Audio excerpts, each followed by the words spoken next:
of course, si John Esperon pati si Secretary Delfin Lorenzana are automatically members of the cabinet.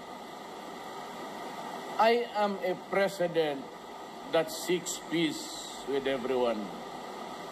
Ang trabaho ko pagka-presidente hindi maghanap ng away.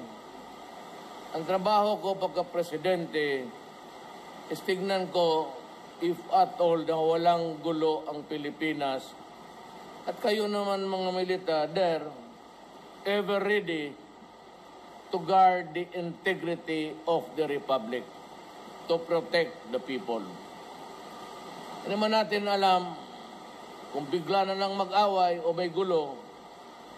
And it is always a comforting thought that mayroon akong armed forces na ready. Just in case, hindi tayo magkaintindihan.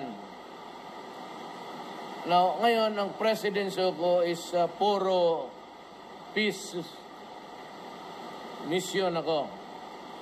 I have to talk to the MI.